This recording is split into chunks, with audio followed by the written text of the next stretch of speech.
तं पुरुषं महान्तं आदित्यवर्णं तमसा परस्तात् तमेव विदित्वा अतिमृत्युमिति नान्यः पन्था विद्यते यनाय नान्यः पन्था विद्यते यनाय। ఓం శాంతి శాంతి శాంతి. ఓం సత్యత ప్రకాశము అధ్యాత్మ సత్సంగానికి వచ్చేసినటువంటి వారందరికీ నమస్తే, స్వాగతం, సుస్వాగతం. ఓం నమస్కారం ఆచార్య సర్వేభ్యో నమో నమః. కర్మానుసారమే భోగము అనే ప్రసంగంలో ఉన్నాము. సత్యత ప్రకాశము నవమ సముల్లాసము 214వ పూట. కర్మానుసారమే భోగము. చూడండి ప్రశ్న. పరమాత్మ మొదటనే ఎవరికెంత ఇయ్యవలయునని విచారించి ఉన్నాడో అంతయే ఇచ్చును, ఎంత పని చేయవలయునో అంతయే చేయును అనేటువంటి ప్రశ్నకర్త యొక్క ప్రశ్నించడం జరిగింది నిన్నటి ప్రసంగంలో. ఇవాళ సమాధానం ఉత్తరం చూడండి. దయానంద సరస్వతి చెప్తున్నాడు. అతడు జీవుల కర్మానుసారము విచారించును, వేరుగా విచారింపడు.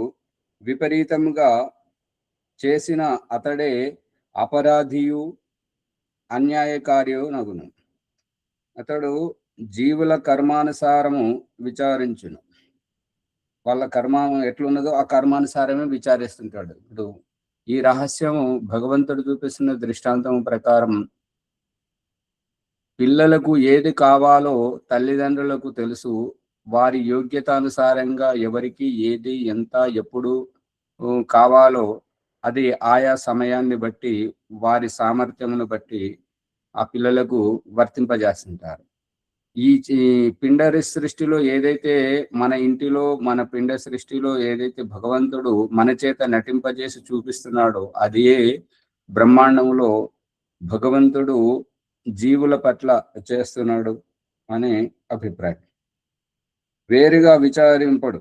ఇప్పుడు పిల్లలకు ఏది కావాలంటే దానికి విపరీతంగా ఆలోచించారు తల్లిదండ్రులు. ఏది ఎందుకు అని అంటే వారు సుఖంగా ఉంటే వీరికి సుఖము, వారు ఆనందంగా ఉంటే పిల్లల ఆనందమే తల్లిదండ్రుల ఆనందం. శిష్యులు మంచిగా చదువుకున్న ప్రయోజకులు అయితే సమాజం బాగుపడుతుంది. కాబట్టి శిష్యుల పురోభివృద్ధిలోనే గురువు యొక్క ఔన్నత్యం. శిష్యులు ఒక్కడు చదువుకోక ప్రయోజకులు గాక అల్లరి చిల్లరిగా ఉంటే సమాజం అంతా చెడిపోతుంది. కాబట్టి ఆ గురువులో గురుత్వమే ఉండదు, సమాజమే గుర్తించదు. కాబట్టి శిష్యుల ఉన్నతి అభివృద్ధియే గురువుని యొక్క గురుత్వం. అదే రకంగా జీవాత్మలకు విరుద్ధంగా భగవంతుడు ఎప్పుడు ఆలోచించడు. వారి కర్మానుసారంగా వారికి ఏది కావాలో అది. దీనికి ప్రతిక్రియగా మన పిండ సృష్టిలో చూపిస్తున్నటువంటిది ఏంటంటే, ఎవరికైనా నువ్వు ఇలా చేసేవేంటి అలా చేసేవేంటి అంటే నువ్వే చేయించావు కదా ప్రతిదీ, నాకు ఊపిరాడకుండా చేస్తున్నావు అని చెప్పేసి తండ్రికి ఎదురు తిరగడం, తల్లికి ఎదురు తిరుగుతున్నటువంటి ఈ వ్యవహారం జీవాత్మలకు భగవంతుడు తనకు ఇష్టమైనటువంటిది జీవాత్మల మీద రుద్దినట్టయితే ఈ కర్మఫలము జీవాత్మల చేత చేయడం ఎలా సాధ్యమవుతుంది? ఆ జీవాత్మలు ఎందుకు అనుభవిస్తుంటాయి? ఇదంతా దౌర్జన్యం అవుతుంటాయి కదా, తిరుగుబాటు అవుతుంటది కదా. ఇప్పుడు మనం సమాజంలో చూస్తున్నటువంటి నక్సలైట్లు కానీ, మరియు ఈ యొక్క వీరు కత్తి సుత్తి కొడవలి గుర్తుతోటి వాళ్ళ కమ్యూనిస్టులు వీళ్ళంతా ఏందని అంటే అధికారం పట్ల వాళ్ళు అధికారం చేతిలో పెట్టుకొని మిగతా వారిని అణిచివేస్తున్నారు కాబట్టి తిరుగుబాటు అని చెప్పేసి చేయడం. ఇప్పుడు కాక్రోచ్ పార్టీ ఏదైతే తాను ప్రభుత్వం మీద చేయాలని అనుకున్నదో అది వారు సఫలం కాలేకపోయారు. అదే వ్యవసాయదారుల పేరుతోటి ఆ టికాయిత్, ఆయన పేరు గుర్తుకొస్తలేదు, ఆయన ఢిల్లీ వరకు వచ్చి 15 ఆగస్టు రోజు జెండా ఎగురవేసిన తర్వాత ట్రాక్టర్ తోటి వచ్చి ఆ జెండాను దింపడానికి ప్రయత్నం చేసి చాలా వీరంగం సృష్టించి ఆయన కొన్ని నెలల తరబడి ఢిల్లీ సరిహద్దులో నిరాహార దీక్ష చేసి ఆయన సఫలం కాలేకపోయాడు. ఈ తిరుగుబాటు ఎందుకు అని అంటే పెత్తందాల్రా పెత్తనాన్ని వంచడానికి, తల వంచడానికి ఉంటుంటది. అందుకని భగవంతుడు జీవాత్మలు తిరగబడేటువంటి ఈ వ్యవహారము చేయడు. మరియు అదే రకంగా తల్లిదండ్రుల దగ్గర కూడా పిల్లల పట్ల చేయనివ్వట్లేదు. ఎక్కడైతే తల్లిదండ్రులు పిల్లలకు విరుద్ధంగా చేస్తుంటారో ఆ పిల్లలు తల్లిదండ్రులను వదిలిపెట్టిపోతుంటారు, దూరం వెళ్ళిపోతుంటారు. అది దేవుడి యొక్క వ్యవస్థ. ఎందుకు అంటే వీరు అయోగ్యులు, వీరి కడుపున నువ్వు పుట్టే వరకే వీరికి ఋణానుబంధం. ఇక నువ్వు వెళ్ళు, నీ శ్రమ, నీ జీవితం, నీ ఉద్దేశం, దాని అనుసారంగా నీ ఉద్దేశం నెరవేరాలంటే నువ్వు వీరి మధ్యలో నువ్వు ఇమడలేవు.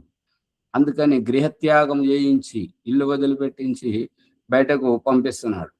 ఎక్కువ ఈ సారాంశం ఇక్కడ చెప్పాల్సింది ఏంటంటే తల్లిదండ్రులు పిల్లలకు విరుద్ధంగా ఆలోచించరు, గురువు శిష్యులకు విరుద్ధంగా, సమాజానికి విరుద్ధంగా ఆలోచించడు, మరియు రాజు ప్రజలకు విరుద్ధంగా ఆలోచించలేడు, మరియు ఇక్కడ దేవుడు జీవాత్మలకు విరుద్ధంగా ఆలోచించలేడు.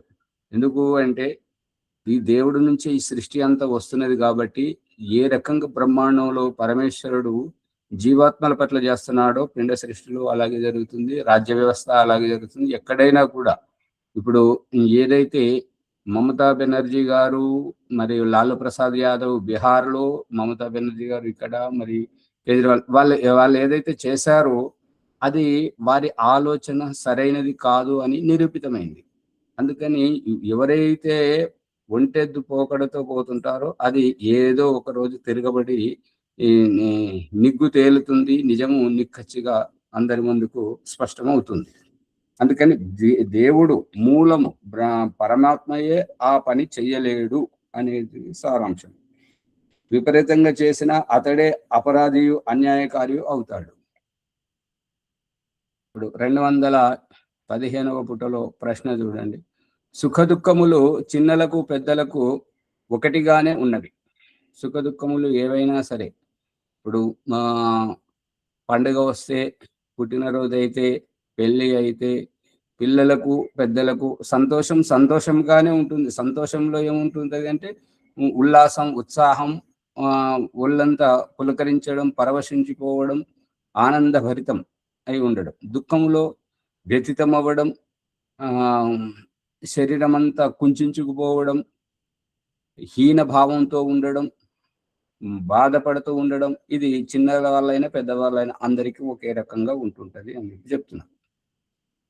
గొప్పవారికి గొప్ప చింత, చిన్నలకు చిన్న చింత. ఎట్లనగా అంటే పెద్దవాళ్ళు ఎంత సంతోషపడతారో అంత సంతోషపడకపోవచ్చు, కానీ చిన్నవాళ్ళు కూడా సంతోషపడుతుంటారు. వాళ్ళ బుద్ధి, వాళ్ళ సామర్థ్యం, వాళ్ళ యోగ్యత కొంచెంగా ఉంటుంటది కాబట్టి వాళ్ళు కొంచెం ఆనందపడతారు, కొంచెం దుఃఖపడుతుంటారు. పెద్దవాళ్ళు ఎక్కువ కాలం ఆనందపడుతుంటారు.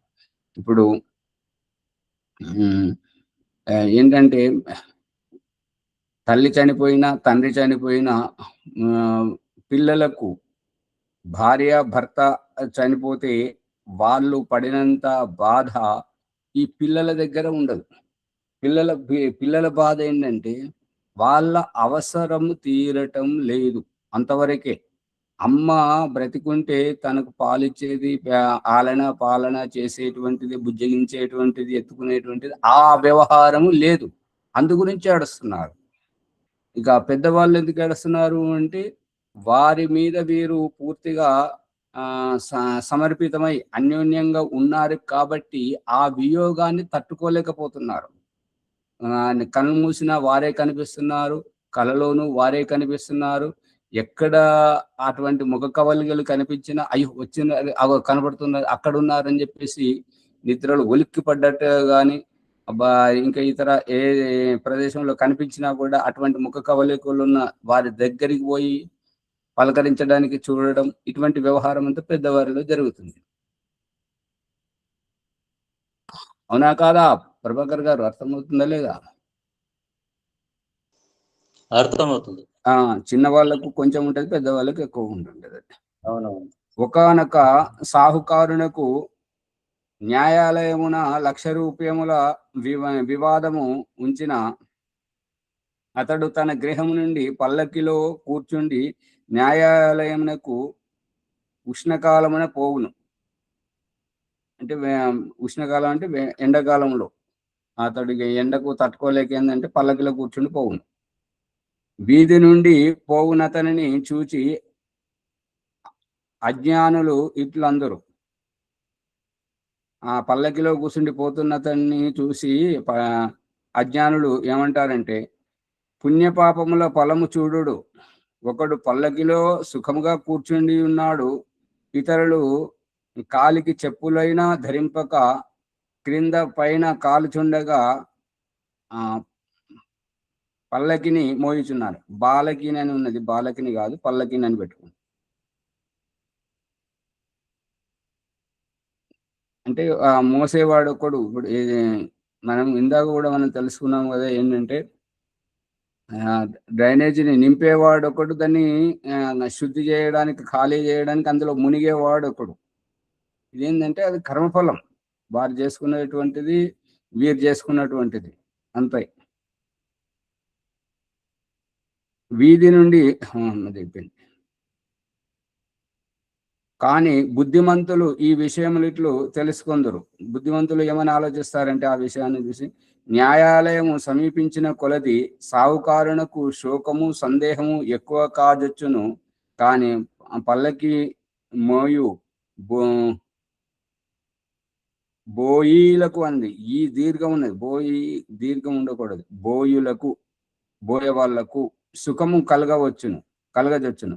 అంటే ఎట్లా న్యాయాలయానికి పోతుంటే ఏం చెప్పాలి, సాక్ష్యం వకీలు ఏమడుగుతాడు, న్యాయాధీశుడు జడ్జి ఏం తీర్పు చెప్తాడో అనేటువంటి భయము ఆ పల్లకిలో ఉన్నవాడికి ఎక్కువ అవుతుంటది. ఈ పల్లకి మోస్తున్నటువంటి వాళ్ళకి ఏంటంటే, దగ్గరగా వస్తాం కదా, ఇంకొద్దిసేపు అయితే ఇక దించేస్తాం, మంచి హాయిగా ఉండొచ్చు, ఇంకొక 2 అడుగులు, ఇంకొక అడుగు అని ఇట్లా వాళ్ళకు దగ్గర అవుతున్న కొద్ది వీళ్ళకి సుఖము, ఆ లోపల ఉన్న వాడికి భయం.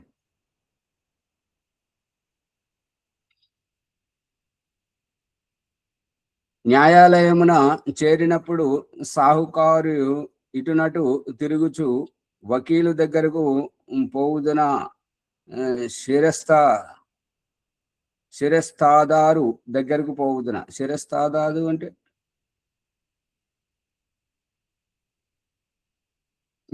ఈ పదము మరి, శిరస్తాదారు అంటే అందరికంటే ఉన్నతమైనటువంటి జడ్జి గురించి కావచ్చు. ఇది వకీలు దగ్గరికి పోతున్నా. వకీలు శబ్దము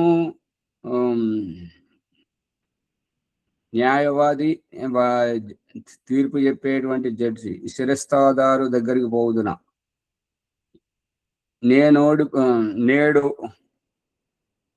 నేడు ఓడిపోవుదునో జయింతునో ఏమి కానున్నదో తెలియదని విచారింపదడుగును. ఇక అతనికి వాళ్ళ కేసు గెలుస్తామా ఓడిపోతామా అనేటువంటి భయం అయితే ఉంటుంటది. కానీ మళ్ళీ బోయి ఆ దీర్ఘం పెట్టాడు. బోయులకు, యాకు గుడిస్తే యు, బోయులకు. బోయవాడు ఏకవచనం, బోయవాళ్ళు బహువచనం. అర్థమవుతుందా లేదా ఈ శబ్దం? ఆచార్య యూనా ఇక్కడ ఉండాల్సింది, యు ఉండాలి. బోయులకు, లేదంటే బోయవాళ్ళకు, బోయులకు ఉండాలి. కానీ బోయిలకు ఇట్లా దీర్ఘం ఉండొద్దు. బోయిలకు మాత్రము చుట్టలు త్రాగుచు పరస్పరం వార్తాలాపం చేయొచ్చు ప్రసన్నులై సుఖముగా ఏ చెట్టు క్రిందనో పడి నిద్రపోవుదరు. అంతే కదా, ఇక బరువు దిగిపోయింది కాబట్టి వాళ్లకు నువ్వు గెలిచినా ఒకటే, గెలవకపోయినా ఒకటే. పల్లకిలో కూర్చున్న అతను కోర్టులో ఓడిపోతే ఏంటి, గెలిస్తే ఏంటి, బోయే వాళ్ళకి వీళ్ళకేంటి? ఇప్పుడు గెలిచినా మళ్ళీ తిరుగు ప్రయాణంలో అదే బరువు మోయాల్సిందే, ఓడిపోయినా అదే బరువు మోయాల్సిందే. అందుకని ఇప్పుడు దించేశారు కాబట్టి చెట్టు కింద మంచిగా గాలికి చుట్టలు తాగుతూ పడుకొని ఉంటారు, నిద్రపోతారు. వారికి ఏ చింత లేదు. కాకపోతే ఇక్కడ ఆలోచించాల్సింది ఏంటంటే పల్లకిలో కూర్చున్న అతను కోర్టుకు వచ్చాడు, పల్లకిని మోసేవారు కోర్టుకు వచ్చారు. కోర్టుకు ఎంతెంత దగ్గరై కోర్టుకు దగ్గరికి వచ్చేసి ఆ లోపలికి వెళుతుంటే పల్లకిలో కూర్చున్న తనకేమో వకీల్ దగ్గరికి పోవాలా, ముందు జడ్జి దగ్గరికి పోవాలా, ఎవరి దగ్గరికి పోతే కేసు గెలుస్తాం, ఇవాళ గెలుస్తామా ఓడిపోతామా అనే భుగులు మాత్రం అతనికి స్థిమితంగా ఉండనివ్వదు. కానీ వీళ్ళకేంటిది, వీళ్ళకి అటువంటి భయం ఏమి ఉండదు, పోయే వాళ్ళకు ఆ పల్లకిని మోసేటువంటి వారే.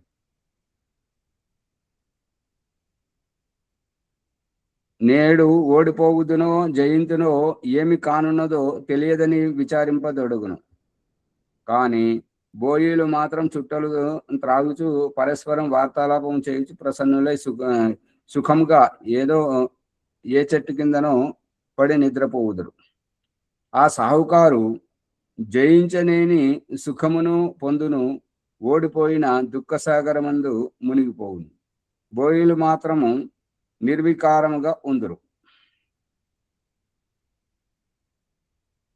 ఇంకా బోయిలకు ఏమిటంటే వాళ్లకు పైకం సరిగా చెల్లిస్తేనేమో అయ్యో మీరు ఓడిపోయారా, మీరు గెలిస్తే బాగుంటుంది అని చెప్పేసి ఇట్లా అంటుంటారు. అదే పైకం సరిగా ఇవ్వకుండా ఇంకా ఇబ్బంది పెడితే మంచిగా మా ఉసిరు పంచుకుంటున్నారు అని చెప్పేసి ఇట్లా వాళ్ళు లోపల కుళ్ళుకుంటారు అన్నమాట. అర్థం కావట్లేదా?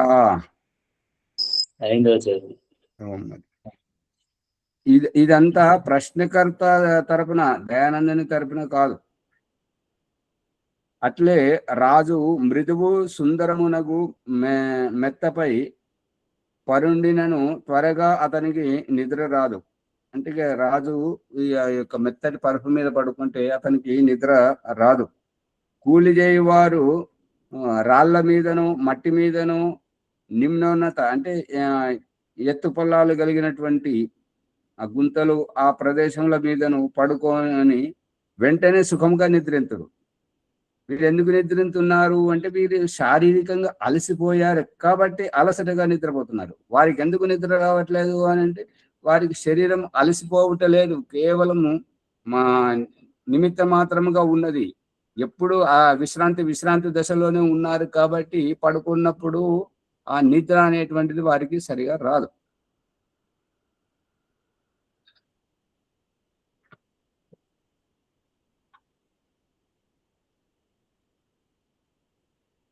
ఇట్లే సర్వత్రా తెలియవలేనని బుద్ధిమంతులు గ్రహింతురు. ఇదంతా ఇది అంతటా ఇదే విధంగా తెలుసుకోవాలని బుద్ధిమంతుల యొక్క అభిప్రాయం. ఇక దీనికి సమాధానంగా దయానంద సరస్వతి ఉత్తరం ఇస్తున్నాడు చూడండి. ఈ తెలివి అజ్ఞానులది. ఈ రకంగా మీరు చెప్పినట్టుగా ఎవరైతే ఆలోచిస్తుంటారో వారు అజ్ఞానులు.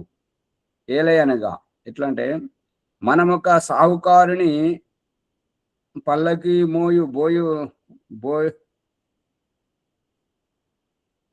బోయివి కమ్మనియు పాలకి మోయు బోయిని సావుకారు గమని. ఇప్పుడు మనం ఒక సావుకారుని నువ్వు పాలకు మోయి పల్లకిని మోసేటువంటి బోయివానివి గమ్మని, ఆ పల్లకిని మోసేటి బోయివాని సావుకారు గమ్మని చెప్పితేని సావుకారు పల్లకి మోయి బోయు అగుట ఎన్నడూ అంగీకరింపడు. బోయులు మాత్రం సావుకారులు అగుటకు ఇష్టపడతారు, కాగోరుతారు అంటే ఇష్టపడతారు. సుఖ దుఃఖములు సమానములైన తమ అవస్థలను వదిలి హెచ్చుతగ్గులను పొందుట ఇద్దరును కోరకుందురు. అంటే ఇప్పుడు బోయిలు సావుకారు కావడానికి ఇష్టపడతారు, కానీ సావుకారు బోయివాడు పల్లకి మోసేవాడు కావాలని ఎందుకు ఇష్టపడతాడు? ప్రజలు రాజు కావడానికి ఇష్టపడతారు, కానీ రాజు తన పెత్తనం పోవాలని, అధికారాన్ని కోల్పోవాలని ఎందుకు కోరుకుంటాడు?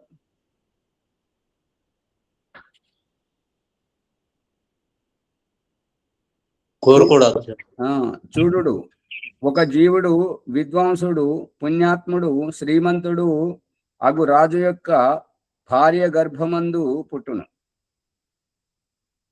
చూడండి, ఏంటంటే ఒక జీవుడు విద్వాంసుని గర్భము, విద్వాంసుని భార్య గర్భమున, పుణ్యాత్మని భార్య గర్భమున, శ్రీమంతుని భార్య గర్భమున, రాజు యొక్క భార్య గర్భమందు పుట్టును. జీవుడు గురించి చర్చ జరుగుతుంది. మనం రోజు చెప్పుకుంటున్నాం కదా, పురుషుని శరీరం నుండి శుక్రకణంగా జీవుడు స్త్రీ యొక్క గర్భాశయంలో వచ్చి పిండంగా ఎదగడం, ఆ విషయం చెప్తున్నాడు. జీవుడు పురుషుని శరీరం నుండి ఆ పురుషుడు విద్వాంసుడు కావచ్చు, ఆ పుణ్యాత్ముడు కావచ్చు, శ్రీమంతుడు కావచ్చు, రాజు కావచ్చు. అతని శరీరం నుండి స్త్రీ యొక్క గర్భాశయం, విద్వాంసుని యొక్క భార్య, పుణ్యాత్ముని యొక్క భార్య, శ్రీమంతుడు, రాజు యొక్క భార్య, ఎవరైనా కావచ్చు, ఆ స్త్రీ, ఆమె గర్భంలోకి జీవుడు వచ్చి పిండముగా ఎదిగి పుట్టును. మరి ఒకడు మహాదరిద్రురాలైన గడ్డి కోయిదాని గర్భమున పుట్టును. గడ్డి కోస్తే దరిద్రురాలు ఎట్లా అవుతుంటది? అక్కడ వ్యవసాయదారులు వాళ్ళు పశువులకు గడ్డి కోస్తే వాళ్ళు దరిద్రులు ఎట్లా అవుతుంటారు? పేదరికం అనొచ్చు కానీ దరిద్రులు అనరాదు. దరిద్రులు అంటే ఏంటంటే ఇల్లు వాకిలు లేకుండా చిప్ప పట్టుకొని అడక తినుకుంటా ఊరూర తిరుగుతుంటారు, ఎక్కడ స్థిరంగా ఉండరు, వారిని అనాలే కానీ గడ్డి కోసే వారిని దరిద్రులు ఎట్లా అంటారు? మరి మీరు ఆలోచించండి, ఎందుకంటే ఇక్కడ రాసున్నది కాబట్టి నిజమేమిటంటే దరిద్రురాలైన గర్భంన పుట్టును. ఈ గడ్డిగోయి అనేది తీసేసినా పర్వాలేదు, అది అట్లా బాగుంటది. అంతేగాని మరి గడ్డి కోసే వాళ్ళే దరిద్రులు అనేది కాడికి వస్తుంది కదా అర్థము. అది కరెక్ట్. అది తీసేస్తేనే బాగుంటుంది. ఒకనికి గర్భము నుండి అన్ని విధముల సుఖమును, మరి ఒకనికి అన్ని విధముల దుఃఖములు కలుగుచుండును. ఒకడు జన్మించినప్పుడు సుందర సుగంధయుక్త జలాదులతో స్నానమును, ఉపాయముగా నాడీఛేదనమును, దుగ్ధపానాదులను యథాయోగ్యముగా వానికి ప్రాప్తములగును. వాడు పాలు త్రాగగోరునేని పాలలో పంచదార మొదలగునవి చేర్చిన పాలు యథేష్టంగా వానికి దొరుకును. అతనిని ప్రసన్నునిగా ఉంచుటకు నౌకరులు, చాకరులు, ఆడుకొని వస్తువులు, వాహనములు సిద్ధంగా నుండును. ప్రేమ లభించును. మరి ఒకడు అడవియందు పుట్టి స్నానమునకు నీళ్లు కూడా పొందజాలడు. పాలు త్రాగగోరినప్పుడు పాలకు బదులు తిమ్ములు అంటే ఏంటి, దెబ్బలు కూడా లభించును. అత్యంత ఆర్తస్వరముతో ఏడ్చును. అతనిని లాలించి వాడెవడు ఉండడు. జీవులకు పూర్వజన్మకు పుణ్య పాపములు లేకయే ఇట్టి సుఖ దుఃఖములు లభించిన పరమేశ్వరుని మీద దోషారోపణము కలుగును. కర్మలు చేయకయే సుఖ దుఃఖములు కలుగునడల జన్మాంతరములను పాపపుణ్యములుగా స్వర్గ నరకములుగా అనబడు సుఖ దుఃఖములను ఉండరాదు.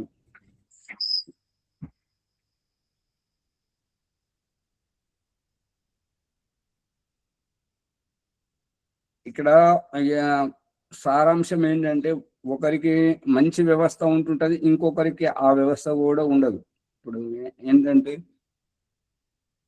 పుడుతూ ఉండేటప్పుడు వారికి వాళ్ళ తల్లిదండ్రుల వైభవము, దాంతో అన్ని సుఖాలు లభిస్తుంటాయి. ఇంకొకరికి పుడుతుండగానే తల్లి చనిపోవచ్చు, తండ్రి చనిపోవచ్చు, లేదంటే ఆ యొక్క ఆస్తులన్నీ తగలబడచ్చు, ఏదైనా ఒకటి కావచ్చు. దానివల్ల వీరు దుఃఖం అనుభవిస్తుంటారు.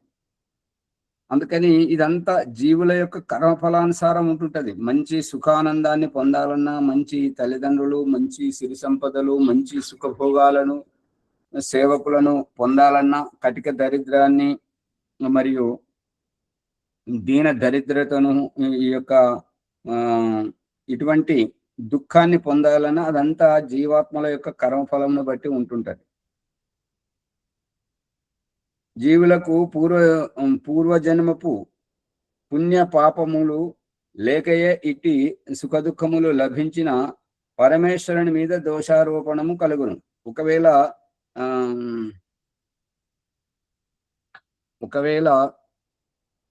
ఈ యొక్క మనము ఊహిస్తూ ఉంటుంటాం కదా, ఏమని అంటే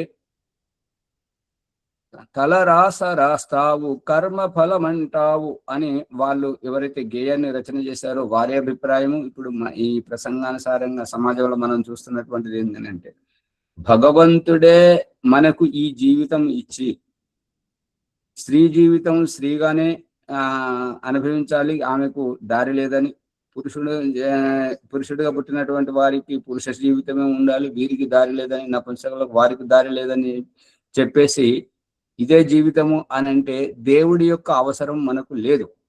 కర్మఫలం యొక్క వ్యవస్థ ఉన్నది కాబట్టి దయానంద సరస్వతి నిరూపించి చూపిస్తున్నటువంటిది ఏమిటి అని అంటే, సత్యార ప్రకాశం 2వ సముల్లాసము, సంస్కార విధి, గర్భాధాన సంస్కారం. దీని యొక్క ముఖ్యోద్దేశం ఏంటంటే బ్రహ్మచర్యం పాటింపజేసి, ఇటు స్త్రీని బ్రహ్మచర్యం పాటింపజేసి భూమిని శుద్ధి చేయడం, ఇక్కడ పురుషుని బ్రహ్మచర్యం పాటింపజేసి విత్తనాన్ని శుద్ధి చేయడము, అది భూమి సాగు చేసి గర్భధానం ద్వారా ఉత్తమ భూమిలో ఉత్తమ విత్తనము నాటి ఆ యొక్క ఈ దివ్యమానవ నిర్మాణం గురించి ఏ జాగ్రత్తలు అయితే తీసుకుంటున్నాడో, గర్భము నిలవగానే పుంసవనమని, గర్భము ఎదగగానే ఈ యొక్క శ్రీమంతో నయనమని, పుట్టినప్పుడు ఆ యొక్క నాడి ఛేదనము చేసి జాతకర్మం అని, మరియు ఈ రకంగా ఈ సంస్కారాలన్నీ దేనికి చేస్తున్నాడు అని అంటే, ఈ యొక్క శరీరంలో ఉన్నటువంటి జీవాత్మకు సంస్కారాలన్నీ జరుగుతున్నాయి. ఇక దిగ్గజ ఆర్య సమాజ పండితులకు సైతం అర్థం కానటువంటి విషయం ఏమిటంటే, ఈ సంస్కార విధిని షోడశ సంస్కార విధి అని అంటుంటారు. కానీ సంస్కార విధిలో చూస్తుంటే ఈ సప్తదశ సంస్కారాలు ఉన్నాయి. సప్తదశ సంస్కారాలు ఎలా ఉన్నాయి అని అంటే, వీళ్ళు ఎవరైతే చూస్తున్నారో, కళ్ళతో చూస్తున్నారో, నా దగ్గర అల్బం ఉన్నది, నా అంత తెలివైన వాడే లేదు, కళ్ళకు కట్టినట్టుగా చూస్తున్నాను అల్బం అని అనుకునేటువంటి వారు ఈ శరీరాలను చూస్తుంటారు అన్నట్టుగా. శరీరాలను ఏం చూస్తుంటారు అని అంటే, ఈ యొక్క కళ్ళకు కనబడేటువంటి శుక్రంలో కనబడేటువంటి శుక్రకణం, ఆ స్పామును, ఆ శుక్రకణాలను చూస్తుంటారు. ఆ తర్వాత ఎదుగుతున్న గర్భమును, పుట్టినటువంటి శిశువును, ఈ యొక్క ఎదుగుతున్నటువంటి దానికి సంస్కారాలు చేస్తూ పోతుంటే అంత్యేష్టి దగ్గరికి వచ్చేసరికి వీళ్ళ అజ్ఞానం బయటపడుతుంది అనమాట. అంత్యేష్టిని సంస్కారం అని చెప్పేసి అంటున్నారు. దయానంద సరస్వతిని అంత్యేష్టి సంస్కారం అనలేదు, అంత్యేష్టి అన్నాడు. కాబట్టి ఈ అంత్యేష్టి ఎవరికి జరుగుతుంది అంటే శరీరానికి. ఈ యొక్క దయానందుని యొక్క లెక్క ప్రకారం 16 సంస్కారాలు ఎవరికి అని అంటే, ఇక్కడ బ్రహ్మచర్య పాలన, వేదారంభ సంస్కారములో బ్రహ్మచర్య పాలన చేయిస్తున్నటువంటిది ఎవరిని అంటే, స్త్రీ పురుషులను ఇద్దరిని విద్యాభ్యాసం చేస్తూ బ్రహ్మచర్య పాలన చేయిస్తున్నప్పుడు ఇక్కడ భూమి శుద్ధి మాత్రమే. స్త్రీ యొక్క బ్రహ్మచర్యం పాటించడం ద్వారా స్త్రీ యొక్క శరీరంలో యొక్క గర్భాశయం యొక్క ఉత్తమత గురించి ఈ యొక్క బ్రహ్మచర్యాన్ని పాటింపజేస్తున్నాడు. పురుషుని యొక్క వీర్యాన్ని శుద్ధి చేసి ఉత్తమ వీర్య కణాలతో ఉన్నతి చెందేటట్టుగా, బలిష్ఠుడిగా ఉండేటట్టుగా పురుషుని బ్రహ్మచర్యాన్ని పాటింపజేయడం. ఇక్కడ స్త్రీ పురుషుల యొక్క బ్రహ్మచర్యం యొక్క రహస్యం వేదారంభ సంస్కారంలో ఉన్నటువంటిది ఏంటంటే, ఈ యొక్క మన శరీరాలు ఆరోగ్యంగా ఉండాలి అని చెప్పేసి. ఆ రజవీర్యాల యొక్క గర్భాధానం యొక్క అభిప్రాయం, రజవీర్యాలు పురుషుని నుండి వీర్యము, స్త్రీ నుండి ఒక రజస్సు, ఆ అండాశయం, ఇక్కడ నుండి పురుషుని శరీరం నుండి శుక్రం విడుదలైనప్పుడు అక్కడ నుండి స్త్రీ శరీరం నుండి రజస్సు వస్తుంటుంటారు. ఆ రజస్సులో అండము వచ్చినప్పుడు ఈ పురుష శరీరం నుండి అనేకమైనటువంటి అసంఖ్యమైనటువంటి ఈ జీవకణాలు వచ్చినప్పుడు స్త్రీ శరీరం నుండి వచ్చినటువంటి అండాశయం ఒక్కరికి మాత్రమే అవకాశం ఇస్తుంటారు. ఈ రహస్యం ఇక్కడ లోపల జరిగినటువంటి రహస్యం బయట ఆవిష్కరించినటువంటి ఋషిమునులు ఈ వివాహ వ్యవస్థలో ఏమని చెప్తున్నారు అంటే, వివాహం చేసుకోవడానికి కన్య ఇంటికి వచ్చినటువంటి ఆ యొక్క వ్యక్తిని వాళ్ళ ఇంటికి కొద్ది దూరంలో, లేదంటే వాళ్ళ ఊరి పంచాయతీ దగ్గర కానీ ఏదైనా చెట్టు కింద కానీ కూర్చున్నప్పుడు అతన్ని ఎదుర్కోవడానికి అమ్మాయి వైపు నుంచి బంధువులు ఎవరైతే వెళ్తుంటారో అక్కడ ఎంతమంది ఉంటే అంతమందిని ఎదుర్కోలుగా తీసుకెళ్లదు ఆ అమ్మాయి. తనను వరించినటువంటి వరుణుని మాత్రమే తీసుకెళ్తుంటది. ఇది రహస్యం. గమనిస్తున్నారా లక్ష్మణ్ గారు, ప్రభాకర్ గారు? రహస్యం మరి అందరూ వెళ్తుంటారు కదా ఆచార్య భాయ్ ఎదుర్కో. ఏమంటారు లక్ష్మణ్ గారు? ఎదుర్కోలు కార్యక్రమంలో మరి అబ్బాయితో పాటు వారి బంధువులు కూడా వెళ్తుంటారు కదా ఆచార్య గారు. ఎంత అమాయకంగా మాట్లాడుతున్నాడు చూడండి పుష్పమ్మ గారు. అక్కడ రహస్యం ఏంటంటే ఎవరికైతే ప్రాముఖ్యత ఇవ్వబడుతుంటదో, ఎదుర్కోలలో అమ్మాయి ప్రాముఖ్యత ఏముండదు లక్ష్మణ్ గారు గమనించండి. అబ్బాయికే తిలకం దిద్దడము, అబ్బాయికి పూలమాల వేయడం, అబ్బాయిని గొప్ప సన్మాన పూర్వకంగా తీసుకెళ్లడం జరుగుతుంటదా? అమ్మాయిని వాళ్ళ అమ్మ నాన్నని కూడా తీసుకెళ్లడం జరుగుతుందా? కేవలం అబ్బాయికి ఆచార్య. మరి అదే ఆ అబ్బాయి విషయమే చర్చ జరుగుతుంది ఇక్కడ. మల్లేశం గారు మిట్ట చూడొద్దు, దృష్టి తగులుతుంటది. సత్యమును సత్యం అనాలి. ఈ రకంగా ఇక్కడ జరుగుతున్నటువంటిది ఏంటంటే ఈ యొక్క విద్వాంసుడు, పుణ్యాత్ముడు, శ్రీమంతుడు రాజు యొక్క భార్య గర్భమందు పుడుతున్నప్పుడు ఆ పుట్టినటువంటి అతని స్థితిని బట్టి ఇప్పుడు ఏమంటారంటే గౌతమ బుద్ధుని తల్లిదండ్రుల కడపన గౌతమ బుద్ధుడు పుట్టే కంటే ముందు నుంచే అతని జ్యోతిష్కులు వచ్చి చెప్తుంటారు, ఇతడు మహా యోగి అవుతుంటాడు అని చెప్పేసి అంటారు. లేదు, నా కొడుకు ఉత్తరాధికారి రాజ్యం వెళ్ళాలి అని అంటే ఇతనికి రాజయోగం లేదు, ఇతడు ఇల్లు విడిచిపెట్టిపోతుంటాడు అని చెప్పేసి చెప్తుంటారు అనమాట. ఆ రూపకంగా రాజు యొక్క గర్భంలో పుట్టినా కూడా మహావీరుని పరిస్థితి అదే, ఈ యొక్క గౌతమ బుద్ధుని పరిస్థితి అదే. రాజు యొక్క కడుపున పుట్టినా కూడా వాళ్ళు ఇల్లు విడిచిపెట్టి బయటకు రావడం. మళ్ళీ ఈ యొక్క పేదరికంలో పుట్టినటువంటి శంకరాచార్య, ఆది శంకరాచార్య కడు పేదరికంలో పుట్టినా కూడా తన దగ్గర ఉన్నటువంటి పరకాయ ప్రవేశ విద్య ద్వారా తన ఆత్మను రాజులో చేర్పించి రాజసింహాసనం మీద కూర్చుండి రాజమేలడం. అర్థమవుతుందా లేదా? అర్థమవుతుందా ఆచార్య గారు? ఇది ఆయా జీవాత్మల యొక్క కర్మఫలం బట్టి ఉంటుంటది.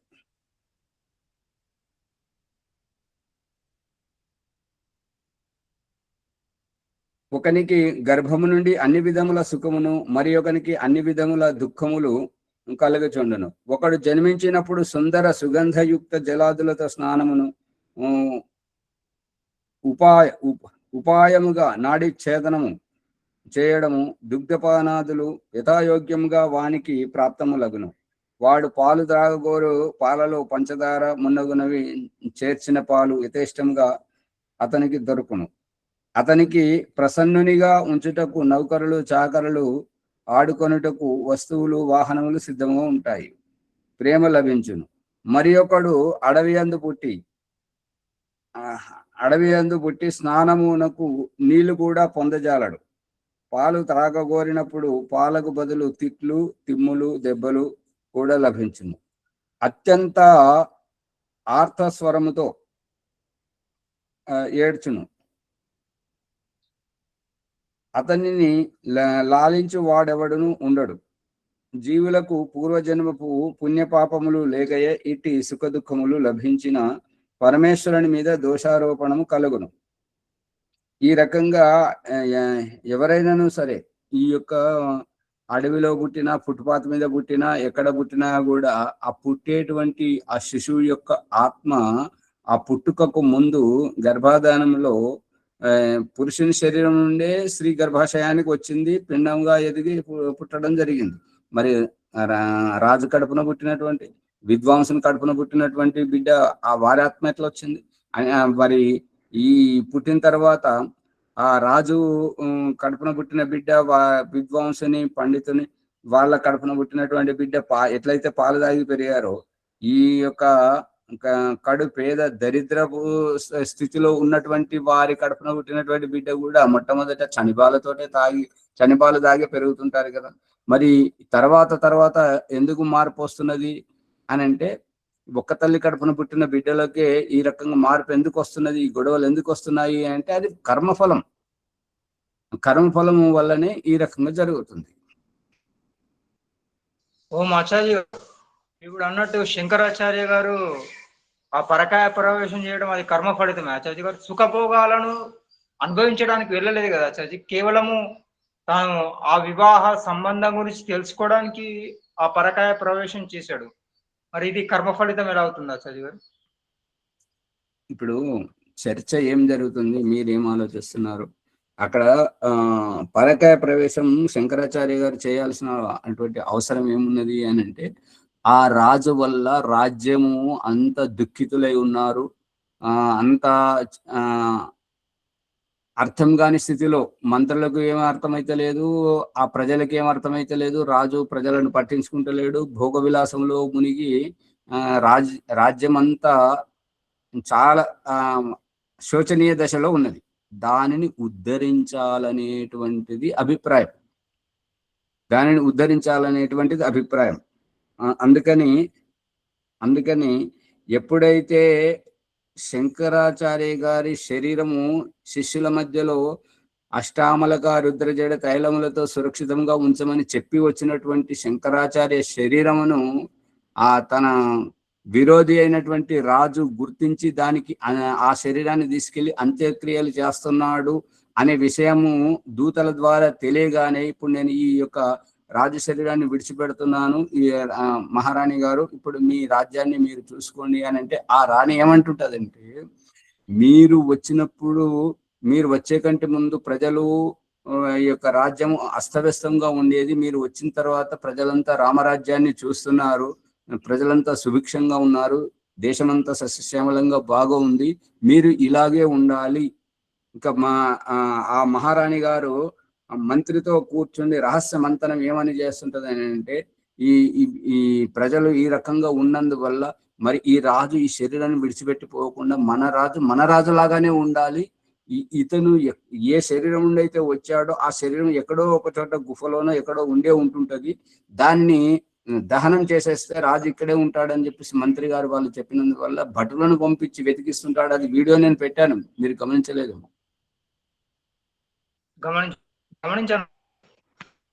మరి అక్కడ రాజు యొక్క ఉద్దేశం ప్రజలకు కనిపించినటువంటి మంచి పరిపాలన, మహారాణికి మంత్రులు వాళ్ళకు కనిపించినటువంటిది పరిపాలన. ఇక్కడ జరుగుతున్నటువంటిది రాజ్యమును సుభిక్షంగా ప్రజలను కన్నబిడ్డల వల్లే చూసుకునేటువంటి రామరాజ్యం చర్చ జరుగుతుంది. ఇక అతను ఈ శంకరాచార్య అయినటువంటి సన్యాసి అయినటువంటి అతను పరకాయ ప్రవేశంతో ఎందుకు వెళ్ళాడు అనేది ఆయన అతిరిక్త విషయం, అది ఇక్కడ కాదు. ఇప్పుడు ఆ పరిస్థితి ఏంటంటే, దారింట పోతున్నప్పుడు ఒక సందర్భంలో చెప్తుంటారు ఏంటంటే, వర్ష ఋతువులో వర్షాలు ఎక్కువగా పడడం వల్ల దారిలో చెట్లున్నప్పుడు ఆ చెట్ల మొదలో చెత్త ఏకత్రితం అవుతుంటది కదా, ఆ వర్షానికి ఆ చెత్త మురిగి ఆ పుట్టగొడుగులు తయారవుతుంటాయి. పుట్టగొడుగులు తయారైతే హడావిడిలో యాత్రతోటి పోతున్నటువంటి వాళ్ళ కాలు తలిగి ఆ పుట్టగొడుగులు చనిపోతాయంట. అవి ఎందుకు చనిపోతున్నాయి అని అంటే, వీటికి ఏ ఉద్దేశం లేదు, ఏ ప్రయోజనం లేకుండా పుట్టాయి కాబట్టి అనుకోకుండా చనిపోయాయి.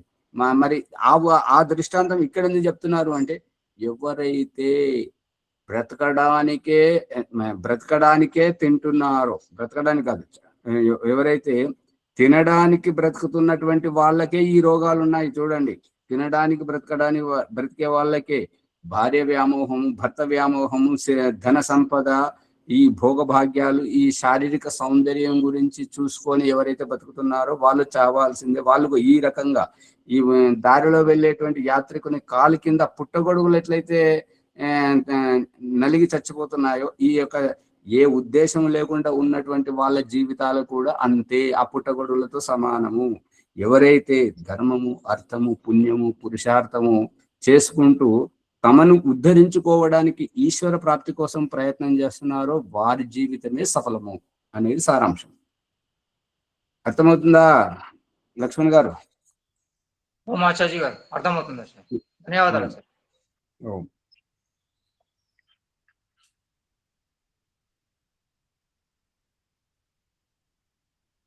అందుకని ఏ ఉద్దేశము లేకుండా అది చేసినట్టయితే భగవంతుడి మీద దోషారోపణం అవుతుంటది, మళ్ళీ జీవాత్మల చేత తిరుగుబాటు అవుతుంటది. అందుకని అక్కడ మనము నాసదీయ సూక్తం ద్వారా సూర్యాస్తమయం అయిపోతున్నటువంటి సందర్భంలో జీవనోపాధి గురించి సూర్యోదయ సమయంలో దూరం వెళ్ళినటువంటి ప్రాణిజాతులన్నీ సూర్యాస్తమయంతో తమ గూటికి చేరుకోవడం చేస్తున్నప్పుడు ఆ రకంగా వాళ్ళు తమ గూటికి చేరుకొని విశ్రమిస్తున్నటువంటి దశలో సూర్యాస్తమైపోయి రాత్రి కాలంలో మధ్యరాత్రి వరకు వచ్చినటువంటి భగవంతుడు ఆయా వాటి దశను చూసి ఏమనుకున్నాడు అంటే, ఈ జీవాత్మలు ఈ శరీరాలతో ఇలా పడి ఉంటే వీరు తమను తాము ఎలా ఉద్ధరించుకోగలరు? మరి వీరు తమను తాము ఉద్ధరించుకోవడంలో అసమర్థులు. ఈ రహస్యాన్ని, ఈ బ్రహ్మాండంలో జరిగే రహస్యాన్ని సంస్కారవంతమైనటువంటి బాధ్యత గల వాడైనటువంటి తండ్రి ఆలస్యముగా ఇంటికి వచ్చేసరికి పిల్లలు ఆడుకొని అలసిపోయి నిద్రపోతున్నటువంటి వారిని చూసి తన భార్యను అడుగుతాడు, పిల్లలు ఎలా ఉన్నారు? పెద్దవాడు ఏమంటున్నాడు, చిన్నవాడు ఏమంటున్నాడు, మరి పండుగ వస్తున్నది కదా వాళ్ళకు ఏం కావాలంట అని భార్యను అడిగి తెలుసుకొని వాళ్ళకు ఏది కావాలో వాళ్ళు చెప్పకుండానే తల్లిదండ్రి వ్యవస్థ చేస్తున్నట్టుగా తండ్రి వాళ్ళకు బట్టలు కావాలని, మంచి భోజనం పెట్టాలని, మంచి చదువులు చదివించాలని ఎంత కష్టపడుతున్నాడో వారి కోసం ఆ బ్రహ్మాండంలో జరుగుతున్నటువంటిది ఈ పిండంలో ఈ రహస్యం. ఇప్పుడు మన ప్రసంగానుసారంగా రహస్యం అసలు ఏంటంటే, బ్రహ్మాండంలో ఆ సూర్యంలో ఉన్నటువంటి భగవంతుడు మధ్యరాత్రి వరకు వచ్చేసరికి అన్ని ప్రాణిజాతులు అన్ని విశ్రమిస్తున్నాయి ఎక్కడి అక్కడ. అయితే వీరిని ఉద్ధరించాలని అతనికి ఇష్టం పుట్టింది. వీరిని ఉద్ధరించాలి అంటే, వీరిని ఉద్ధరించాలి అని అంటే, ఉద్ధరించకపోతే నాలో సామర్థ్యం ఉన్నట్టుగా ఎలా నా సామర్థ్యాన్ని నేను ఎలా నిరూపించుకోగలను? మరి నాలో ఉన్నట్టుగా నాకెట్లా తెలుస్తుంది నేను చేయగలను అనేటువంటిది అని భగవంతుడు ఆ యొక్క జీవాత్మలు ఉద్ధరించడానికి చేసేటువంటి ప్రయత్నం. తాను మాయా స్వరూపుడు కాబట్టి అతని వ్యవహారం అంతా మాయా విధంగా ఉంటుంది. అతని వ్యవహారం మాయా వైవిధ్యంగా ఎలా ఉంటుంటది అంటే, వర్షం ఎందుకు వస్తుంది, మేఘాలు ఎందుకు కదిలినాయి, సముద్రంలో ఉప్పెనతో నీరు ఎందుకు లేస్తుంది, వర్షాలు పడడం ఒక చోట పడడం, ఇంకొక చోట పడకపోవడం, ఒక చోట ఎండాకాలం, ఇంకొక చోట చలికాలం, ఇంకొక చోట వర్షాకాలం, ఇది యొక్క భేదభావం ఏమిటి? ఇదంతా ఈ యొక్క భూమి తిరుగుతున్నందువల్ల, సూర్యుడు తన చుట్టూ తాను తిరగడం, భూమి తన చుట్టూ తాను తిరుగుతూ సూర్యుని చుట్టూ పరిక్రమ తిరగడం వల్ల ఆ వాతావరణంలో ఇప్పుడు మనకు గ్రీష్మ ఋతువు అయిపోయి వర్ష ఋతువు రాబోతున్నది. ఈ యొక్క ఉత్తరాయణము ముగిసిపోయి దక్షిణాయనము రాబోతున్నది. జూన్ 22 తారీఖు ఈ ఉత్తరాయణం ముగుస్తుంటది. ఆ 22 తారీఖు నుంచి 23 తారీఖు నుంచి దక్షిణాయనం నడుస్తుంటుంది. ఈ యొక్క కాల మార్పు అనేటువంటిది గ్రహ సంచారం వల్ల ఆ రకంగా జరుగుతుంది. అయితే సూర్యునిలో ఉన్నటువంటి ఆ పరమేశ్వరుడు మాయాస్వరూపంగా ఈ ప్రజలకు ఆ మాయాస్వరూపం గురించి తెలుసుకుంటున్నాం కదా. ఈ భూకంపాలు ఎలా వస్తున్నాయి, ఈ భూకంపాలు ఆ గ్రహముల యొక్క భూమి లోపల, ఈ యొక్క సముద్రం లోపల ఈ యొక్క భూకంపం ఎందుకు వస్తుంది? భూమిలో ఉన్నటువంటి పొరల యొక్క భూగర్భ వాయువు కారణంగా భూమిలో ఉండేటువంటి ఆ పొరలు అనేటువంటి వాటి అసంతులన ఏంటంటే హెచ్చు తగ్గులు అవి సర్దుకుంటున్నాయి. ఆ భూమిలో ఉండేటువంటి ఆ గ్యాస్ ఒత్తిడి వల్ల భూమిలో వచ్చేటువంటి ఆ పొరలు సర్దుకోవడమే మనకి ఇక్కడ భూకంపంగా కనిపిస్తుంది. ఇది ఆ కారణాలు మనకు కనిపించవు. మనకేం కనిపిస్తుంది? భూకంపం వచ్చిందే కనిపిస్తుంది, మనకు వర్షం వచ్చిందే కనిపిస్తుంది. వర్షం రావడానికి కారణం ఏంటి? ఈ యొక్క నిప్పులు కురవడానికి కారణం ఏంటి? విద్యుత్తు ఆ యొక్క మేఘాలు గర్జించడానికి కారణం ఏంటి? కారణం మనకు తెలియదు, గర్జించిందే మనకు కనిపిస్తుంది. పిడుగు పడుటకు మనకు కారణం తెలియదు, పిడుగు పడ్డదే దానికి పరిణామం మనకు కనిపిస్తుంది. అర్థమవుతుందా? భగవంతుడు చేసేటువంటిది ఇప్పుడు ప్రతిదీ మనం ఏదైతే తెలుసుకుంటున్నామో, దారిన పోతున్నటువంటి వారికి ఆ దారిలో ఒక గడియారం దొరికింది అనుకోండి, ఒక నాణెం దొరికింది అనుకోండి, ఒక ఆభూషణం దొరికింది అనుకోండి, దాని అభిప్రాయం ఏంటంటే మనకంటే ముందు ఎవరో వెళ్ళారు, వారి పడిపోయా, మనకు తర్వాత వచ్చాం కాబట్టి మనకు దొరికాయి. ఈ రకంగా చెట్టు ములిసిందంటే ఎవరో పెట్టారు. ఈ రకంగా హేతువాదంగా కారణం లేకుండా కార్యం జరగదు అని చెప్పేసి మన చేత పనులు చేపిస్తే భగవంతుడు నిరూపిస్తున్నాడు.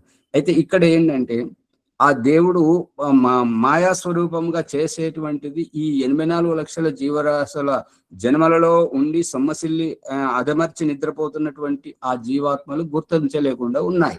మరి వారు గుర్తించాలేంటి ఏంటంటే వారికి వారి భాషలోనే చెప్పాలి. మా గురువుగారు బ్రహ్మదత్త జిజ్ఞాసు గారు ఏమంటారంటే, నీవు చెప్పేది ఎదుటి వారికి అర్థం కావట్లేదు, వారు అర్థం చేసుకోవట్లేదు అంటే వారి అసమర్థత కాదు, నీవు ఉపదేశించేటువంటి నీ జ్ఞానము, నీ యొక్క జ్ఞానాన్ని వాళ్లకు అర్థమయ్యే భాషలో నువ్వు చెప్పట్లేదు, నువ్వు వారి భాషలో నువ్వు చెప్పట్లేదు. అందుకే ఓం ప్రకాష్ సంధ్యోపాసనలో చెప్తున్నటువంటిది ఏంటంటే, ఈ యొక్క ఏ గ్రహంలో పుట్టినను, ఏ ద్వీపంలో పుట్టినను, ఏ దేశంలో పుట్టినను, ఏ భాష వాడినైనను ఈ పూజ పునస్కారాలు చావు పుట్టుకల ఈ సందర్భంగా పురోహితుని నా ఇంటికి పంపించి, నా చెంతకు పంపించి, అంటే మన దగ్గరికి పంపించి మన పూజ పేరుతోటి మనల్ని ప్రభావితం చేస్తూ, పూజ పేరుతోటి మనల్ని కొంచెం కొంచెంగా ప్రభావితం చేస్తూ, మనకు రుచి దొరకగానే మంచి మంచి ధర్మగురువులకు మంచి మంచి శాస్త్రాలను చదివించి, ఇక మనకు అర్థం కానప్పుడు బలవంతంగా కూర్చుండబెట్టి చేయించేటువంటి పూజ మనకు అర్థమైన తర్వాత ఏ పురోహితుడు లేకుండా మనం స్వతహా నిత్యాగ్నిహోత్రులుగా మనం చేస్తున్నటువంటిది ధ్యానం, మనం స్వయంగా చేస్తున్నటువంటిది ఏంటంటే మనల్ని మెప్పించి తన చెంతకు రప్పించుకుంటున్నాడు భగవంతుడు. ఈ యొక్క రహస్యాన్ని చూస్తుంటే నోట మాట రావట్లేదు. ఇప్పుడు మనకు నిజమైనటువంటిది ఏంటంటే, తెలిసేది ఏంటంటే, కళ్ళకు కట్టినట్టుగా కనబడేది ఏంటంటే, ఎవరైనా తప్పిపోతే, పశువు తప్పిపోతే, భార్య తప్పిపోతే, భర్త తప్పిపోతే, పిల్లలు తప్పిపోతే, ఆ భార్య కోసం భర్త, తల్లిదండ్రి కోసం పిల్లలు, పిల్లల కోసం తల్లిదండ్రి వెతికి వెతికి వెతికి వెతికి వేసారిపోతుంటారు. ఈ రహస్యము చూడండి. ఇక ఎక్కడ మన దగ్గరికి పూజ చేస్తున్నప్పుడు పూజారి వచ్చాడు కానీ దేవుడు రాలేదు. ఆ పూజా వైవిధ్యాన్ని చెప్తున్నప్పుడు నువ్వు ఇగో ఈ కష్టానికి వచ్చింది కదా, నీకు మీ నాన్న చనిపోయింది కదా, ఇలా చెయ్యి, నీ కొడుకు పుట్టాడు కదా, ఇలా చెయ్యి, ఈ పండుగ వచ్చింది కదా, ఇలా చెయ్యి అనేటువంటి పురోహితుడు చెప్తుంటాడు. చెప్పేవాడు అతను, చేసేవాళ్ళ మనమిద్దరం ఉంటుంటాము. కానీ ఇక్కడ దేవుడు ఎక్కడా కనిపెట్టాడు, ఏ పూజలోనూ కనపడాడు. అయినా మనం భక్తులమై ఈశ్వరుని చేరుకుంటున్నాం. కారణం ఏంటి? ఇదంతా మాయా స్వరూపము. అతడు ఎక్కడ కనిపించకుండా కానీ చేసేది మాత్రం తను కనబడకుండా చేస్తున్నాడు. మనం పిండ దశలో ఉన్నాము కాబట్టి తాను మాయా స్వరూపంగా బ్రహ్మాండంలో చేసేటువంటి రహస్యాన్ని పిండ సృష్టిలో మనల్ని నటింపజేసి మనకు కళ్ళకు కట్టినట్టుగా చూపిస్తున్నాడు. నువ్వెట్లా చేస్తున్నావో నేను బ్రహ్మాండంలో అలాగే చేస్తున్నాను. నేను చేసేదానికి రూపం ఉండదు, నువ్వు చేసేదానికి రూపం ఉంటది. నువ్వు శరీరంలో ఉన్నావు కాబట్టి, నువ్వు కళ్ళతో చూస్తున్నావు కాబట్టి, నువ్వు కళ్ళకు కనపడిందే నమ్ముతావు కాబట్టి, నీకు దేహంతో స్పర్శించడానికి చేతికి అందిన దాన్ని చూసి నమ్ముతావు కాబట్టి, నువ్వు పిండ సృష్టిలో నాటకీయ రంగంగా తండ్రి కొడుకుల ఈ భార్యాభర్తల ఈ యొక్క వ్యవహారంలో తెలుసుకుంటావు. నువ్వు ఈ యొక్క పిండ సృష్టిలో చూస్తున్నది నేను బ్రహ్మాండంలో నేను మాయా స్వరూపంగా చేస్తున్నాను. ఈ భగవంతుడు మాయా స్వరూపంగా చేసేటువంటిదేమో ఆత్మ వైవిధ్యంగా ఆత్మ సంపర్కంతో ఉంటుంటది. ఈ పిండ సృష్టిలో జరిగేటువంటిది ప్రకృతి సంపర్కంలో ఉంటుంటది. అందుకని భగవంతుడు తాను ఆ 84 లక్షల జీవరాశుల్లో ఉన్నటువంటి జీవాత్మలు గుర్తించే విధంగా ఈ సృష్టిని చేయాలి అని అంటే ఆ కనబడే రూపం ప్రకృతి వద్ద ఉన్నది కాబట్టి ఆ ప్రకృతి యొక్క సామర్థ్యానుసారంగా ఈ పిండ సృష్టిలో చేశాడు. ఈ చెట్లు, చేమలు, నదులు, గుట్టలు, స్త్రీ పురుష దేహము, ఈ పశు పక్షి క్రిమి కీటక కనబడే రూపం అంతా ప్రకృతి స్వరూపం. కానీ ఆ యొక్క ఈ 84 లక్షల జీవాత్మలలో ఉన్నటువంటిది ఆత్మస్వరూపం, నిరాకార స్వరూపం. ఈ యొక్క అండపిండ బ్రహ్మాండాలన్నింటినీ సృష్టించినటువంటి, పరిపాలిస్తున్నటువంటి ఆ పరమేశ్వరుడు నిరాకార స్వరూపం. నిరాకార స్వరూపం ఆకారంలో ఉన్నటువంటి నిరాకారమైనటువంటి ఆత్మస్వరూపంలోకి వీటికి సంపర్కంతో ప్రభావితం చేస్తున్నాడు ప్రకృతితోటి. అందుకని ఈ మనకు కనబడుతున్నటువంటి ప్రకృతి వైపరీత్యాలు, దానికి కారణం ఆ గ్రహోపగ్రహాలలో మార్పులు అవి సర్దుకుంటున్న సక్రమంగా. ఇప్పుడు ఇది మనకు ఒక్కొక్కసారి భోజనం చేస్తున్నప్పుడు ఈ తేనుపులు రావడం కారణం ఏమిటి? ఈ తేనుపుల యొక్క ఉద్దేశం ఏమిటి అని అంటే, ఆ భోజనం అనేటువంటిది సర్దుకుంటున్నది. ఈ దగ్గులు ఏంటి, ఈ తుమ్ములు ఏంటి, ఇవన్నీ ఎందుకు వస్తున్నాయి అని అంటే, ఆ యొక్క భోజనం శరీరము సర్దుకుంటున్నది. ఈ రకంగా సర్దుకోవడమే ఆ యొక్క సూర్యచంద్ర నక్షత్ర గ్రహోపగ్రహాలలో జరిగేటువంటి మార్పే మనకు ఈ భూకంపము, ఈ పిడుగులు, ఈ యొక్క వరదలు, ఈ కారణాలు అనేటువంటివి. పట్టుకుంటున్నారా? అందరూ కెమెరాలు బంద్ చేసుకొని కూర్చున్నారు. విజయమ్మ, దుర్గమ్మ గారు,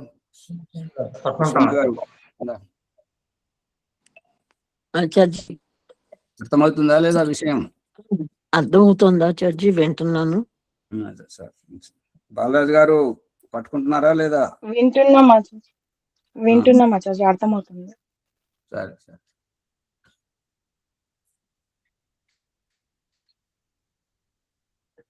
అందుకని ఈ యొక్క మాయా స్వరూపంగా చేస్తున్నటువంటి దానికి ఇప్పుడు మనం చెప్పుకుంటున్నటువంటిది ఈ యొక్క శరీరము, ఈ యొక్క సృష్టి ప్రకరణంలో ఏంటంటే, ఆ మధ్యరాత్రి సూర్యునిలో ఉన్నటువంటి ఆ భగవంతుడు ఈ పడుకున్నటువంటి వాళ్ళను చూసి, వీళ్ళు నేను మాయా స్వరూపంగా చేసేది వీళ్ళు గ్రహించట్లేదు కాబట్టి వీరికి వీరి భాషలోనే చెప్పాలి అనే ఆ ప్రకృతి సహయోగం తీసుకొని, ఆ ప్రకృతి అమ్మ మరి నువ్వు నాకు సహకరిస్తావు అని అంటే, స్వామి నేను మీ చేత గుర్తింపబడమే నా జన్మధన్యమైంది. మీరు ఆదేశించండి, నన్ను అడగకండి. నేను మీకు సమాధానం చెప్పేటువంటి స్థితిలో లేను.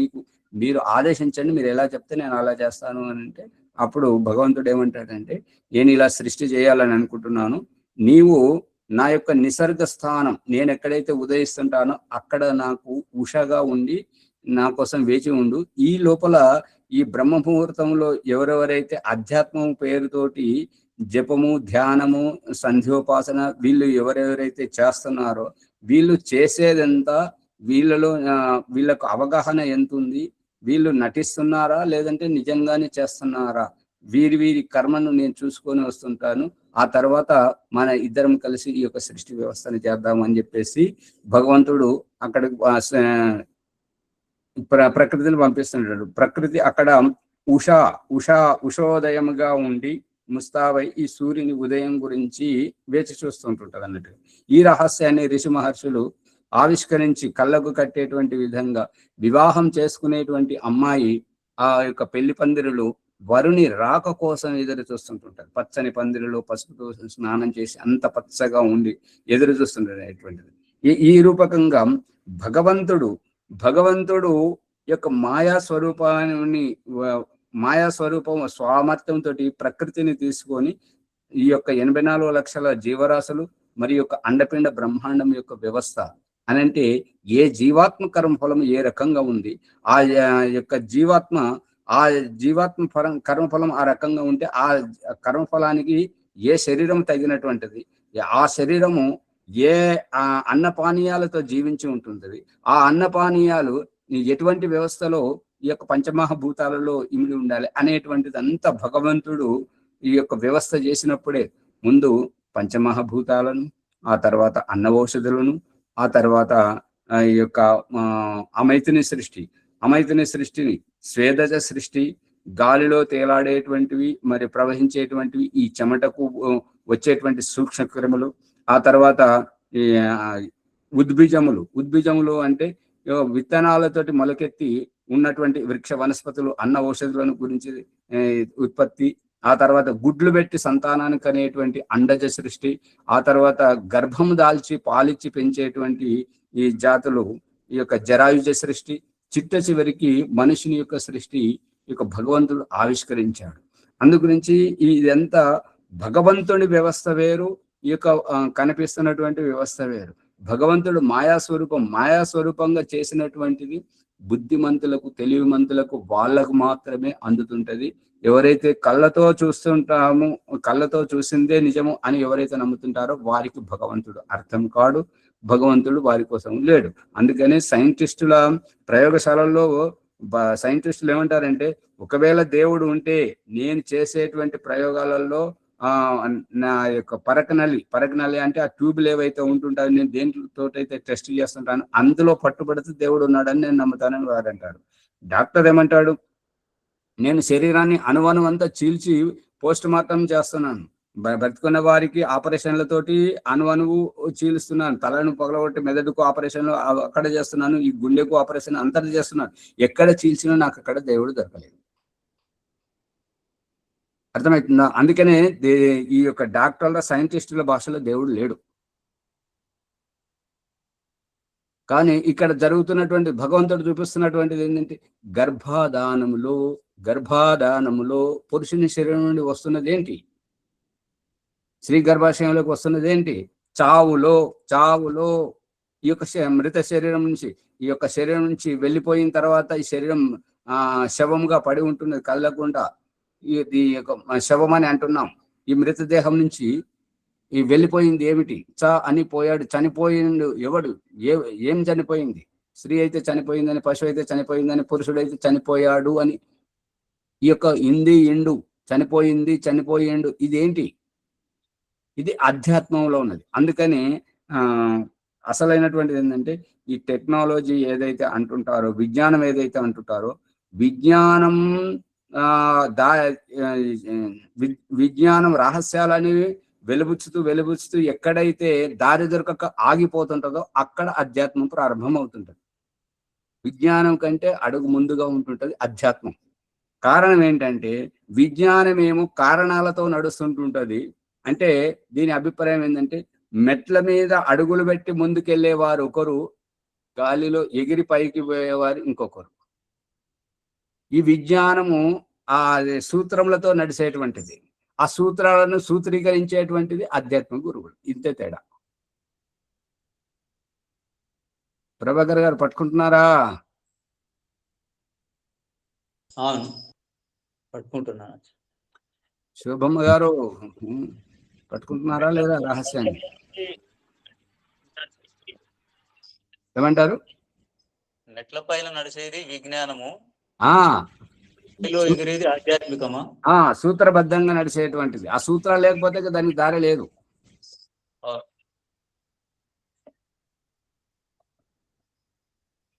ఇప్పుడు సమయం చాలా అతీతం అయిపోయింది. విషయం అసలైనటువంటి రంగుకు వచ్చేసరికి సమయం అయిపోయింది. అది దీన్ని ఇక్కడ ఆపేస్తాను. మీకేమైనా సందేహాలు ఉంటే మళ్ళీ అడగండి. నమస్తే.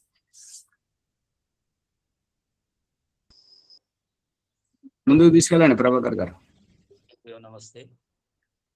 ఈనాటి సత్యార్థ ప్రకాశం సత్సంగంలో నవమ సముల్లాసం నుండి కర్మానుసారమే భోగం, కర్మానుసారమే జీవులకు సుఖ దుఃఖాలు కలుగుతుంటాయననే పూర్తి ఎన్నో కొత్త విషయాలను ఈ ఎపిసోడ్ ద్వారా తెలుసుకుందాం. సమాజంలో మనం చూస్తున్న మానవుల్లో కష్టాలు అనుభవించేవాళ్ళు, సుఖాలు అనుభవించేవాళ్ళు, అత్యంత నికృష్టమైన జీవనం గడిపే వాళ్ళను చూస్తున్నాం. ఇదంతా కర్మానుసారం అని తెలుసుకుంటున్నాం. కాబట్టి ఈ విజ్ఞానాన్ని అందరికీ అందించడానికై ఈ ఎపిసోడ్ను మనం లైక్ చేద్దాం, షేర్ చేద్దాం, సబ్స్క్రైబ్ చేసి గంట సింబల్ను నొక్కి ఈ జ్ఞానాన్ని అందరికీ పంచాలని కోరుచున్నాను. ఈ ఎపిసోడ్ను 1-2 సార్లు విని ఇంకేమైనా సందేహాలుంటే కామెంట్ బాక్స్లో ప్రశ్న రూపంలో రాసి సందేహ నివృత్తి చేసుకొని అధిక జ్ఞానాన్ని పొందగలరని మనవి.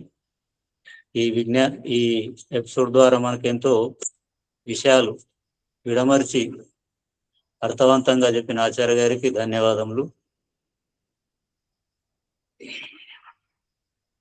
తర్వాత ఈరోజు వైదిక సంధ్య ప్రభాకర్ నారాయణకే.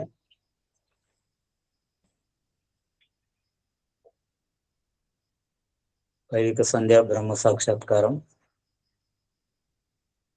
ఓ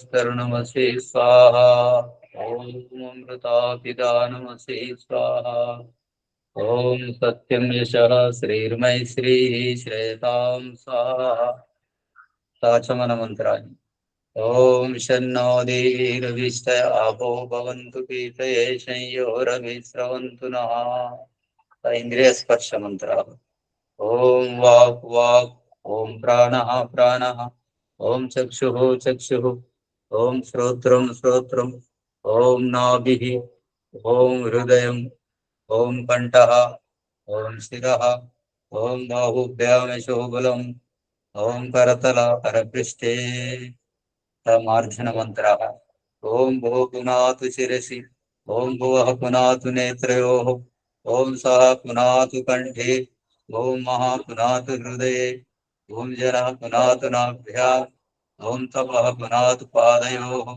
ॐ सत्यं पुनातु पुनः शिरसि ॐ तं ब्रह्म पुनातु सर्वत्र सा प्राणायाम मन्त्रः ॐ भूः ॐ भुवः ॐ सः ॐ महा ॐ जन ॐ तपः ॐ सत्यं सा गमर्शन मन्त्रः ॐ मृतं च सत्यं च विद्या तपसोऽध्यजायताम् ततो रात्रिजायता ततो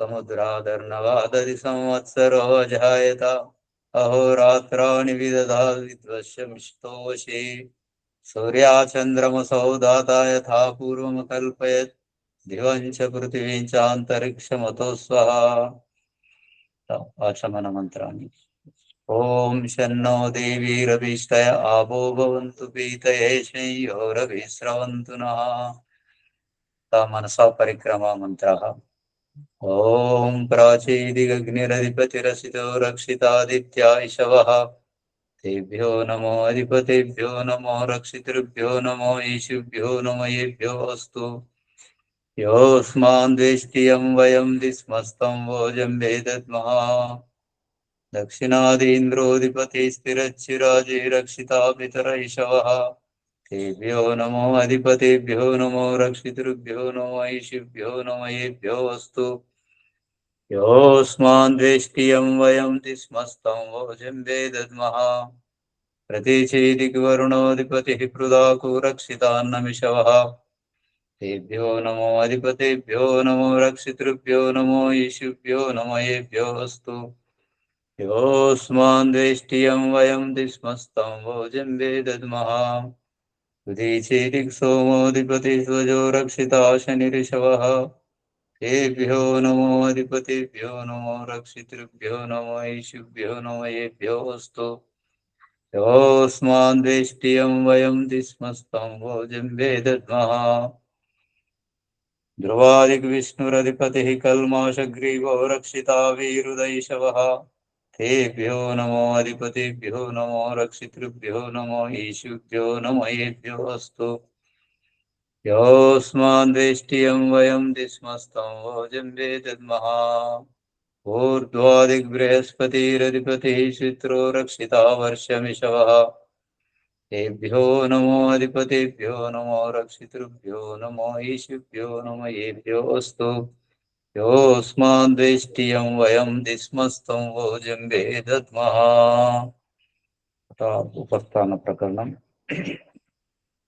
పరమాత్మ ఉపస్థానం అంటే నాకు అత్యంత సమీపంలో పరమాత్మ ఉన్నాడని అర్థం. ఉపస్థానమంత్రం జాతవేదసే సునవామ సోమమరాతీయతో నిదహాతి వేదః సనః పర్షదతి దుర్గాని విశ్వానావేవ సింధుం దురితాత్యగ్నిః. ఈ మంత్రము ఋగ్వేదం 1వ అధ్యాయం 99వ సూక్తం 1వ మంత్రం. భావం: ఉత్పన్నమైన మానవులందరి చేత ఎరగబడు ఓ పరమేశ్వర, మా సర్వస్వం సమర్పిస్తున్నాం. లోభంతో ఎవరైనా త్యాగం చేయజాలని ధనమును నిశ్చితంగా నశింపజేయుదువని ఎరుగుదు. ఓ అగ్ని ప్రకాశ స్వరూప, ఎలాగైతే భయంకర అలల మధ్య ఒక కుశల నావికుడు ఆవలీలగా గమ్యం చేసినట్లే నీవు మా దుఃఖ ధర్మనస్యాలను పరిష్కరించి తరింపజేస్తున్నావు తండ్రి. చిత్రం దేవానాముదగాదనీకం చక్షుర్మిత్రస్య వరుణస్యాగ్నేః ఆప్రాధ్యావా పృథివీ అంతరిక్షం సూర్యాత్మా జగతస్తస్తు చ. ఈ మంత్రం యజుర్వేదంలోనిది. అధ్యాయం 7, 42వ మంత్రం. భావం: ఓ వరణీయ ప్రకాశక అగ్ని స్వరూప ఈశ్వర, ఇంద్రియోత్కర్షంలో కనులకు విందుగా చిత్ర విచిత్రమైన సకలాండ పిండ బ్రహ్మాండం యొక్క ద్యుస్థానము భూమి మరియు అంతరిక్షానికి సూర్యుడు ఆత్మమాదిరిగా జగత్తు అంతటిని స్థిరంగా ఉంచుతున్నాడు కాబట్టి సుస్థిరమై ఉన్నది. ఉదిత్యం జాతవేదసం దేవం వహంతి కేతవః దృశే విశ్వాయ సూర్యం. ఈ మంత్రం యజుర్వేదంలోనిది. 33వ అధ్యాయం 31వ మంత్రం. భావం: ఉదయించబోయేటి ఉత్పన్నమైన వారందరి చేత ఎరగబడుచున్న దివ్య స్వరూపిణి కిరణములు తీసుకొని పోతున్నాయి. ఆ విశ్వ బ్రహ్మాండీయ సూర్యుని దృశ్యాన్ని చూస్తున్నాను. ఉద్వయం తమసస్పరిశ్వః పశ్యంత ఉత్తరం దేవం దేవత్రా సూర్యమగన్మజ్యోతిరుత్తమం. ఈ మంత్రం యజుర్వేదం 35వ అధ్యాయం 14వ మంత్రం. భావం: మనమంతా మన అజ్ఞాన అవిద్య మూర్ఖత్వాన్ని ఎవగించి అన్ని విధాల పైకి లేచి తమ ఆత్మికోన్నతి వైపుకు చూసుకోవాలి. మన మొట్టమొదటి ఆధ్యాత్మిక ప్రేరణాదాయకుల నుండి నేటి వరకు అందరము ఆ ఉత్తమ జ్యోతి స్వరూప సూర్యదేవుని వద్దకే చేరుకుంటున్నాం. తర్వాత ప్రాయశ్చిత మంత్ర ప్రకరణం. ఇక ఈ దినమంతా వ్యావహారికంగా సమయస్ఫూర్తితో ఎంత చేసినా ఎక్కడో తప్పిదం జరిగింది. అందుకే చేరుకోవాల్సిన చోటికి చేరుకోలేకపోయాం. కాబట్టి సంధ్యోపాసన ముగించుకొని తిరిగి రావడం గమనార్హం. అందుకే ఈ ప్రాయశ్చిత మంత్ర ప్రకరణం. ప్రాయశ్చిత మంత్రం: తచ్చక్షుర్దేవహితం పురస్తాత్ శుక్రముచ్చరత్ పశ్యేమా శరదశతం జీవేమా శరదశతం శృణయామా శరదశతం ప్రబ్రవామా శరదశతం అధీనాస్యామ శరదశతం భూయచ్చ శరదశతాత్. ఈ మంత్రం యజుర్వేదంలో ఉంది. 36వ అధ్యాయం 24వ మంత్రం. భావం: ఇక తప్పు చేయను, ఇంకొక అవకాశం ఇవ్వమని ప్రాధేయపడి ప్రార్థించడం. అతడు చక్షు మాదిరిగా జీవాత్మకు హితం చేయుటకు మున్ముందు సంచరిస్తున్నాడు. అందుకే 100 శరదృతువులైనా చూడగలం, 100 శరదృతువులైనా జీవించగలం, 100 శరదృతువులైనా వినగలం, 100 శరదృతువులైనా మాట్లాడగలం, 100 శరదృతులు పూర్ణ స్వేచ్ఛా స్వాతంత్రంతో ఉండగలం, 100 శరదృతుల కంటే కూడా ఎక్కువగా జీవించగలం. ఈ విధంగా భగవంతుని అస్తిత్వమును అవగాహన గావించుకోవటం మన ఆధ్యాత్మిక నిష్కర్షమే నిర్మల శాంత స్వభావం. ఆచమన మంత్రం: ఓం శన్నో దేవీరభీష్టయ ఆపో భవంతు పీతయే శంయోరభిస్రవంతు నః. ఇది యజుర్వేద మంత్రం 36వ అధ్యాయం 12వ మంత్రం. తర్వాత గాయత్రి మహామంత్రం. ఓం భూర్భువః స్వః తత్సవితుర్వరేణ్యం భర్గో దేవస్య ధీమహి ధియో యో నః ప్రచోదయాత్. సమర్పణం. హే ఈశ్వర దయానిధి, నీ కృప వలన నేను చేస్తున్న జప ఉపాసనాది కర్మల మూలమున ధర్మార్థ కామ మోక్షంలోని చతుర్విధ పురుషార్థం ఇప్పుడే సిద్ధించినట్లు అనుగ్రహింపుము స్వామి.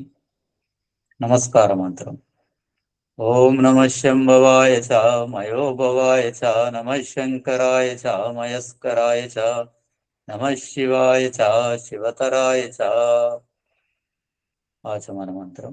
ఓం శన్నో దేవీరభీష్టయ ఆపో భవంతు పీతయే శంయోరభిస్రవంతు నః.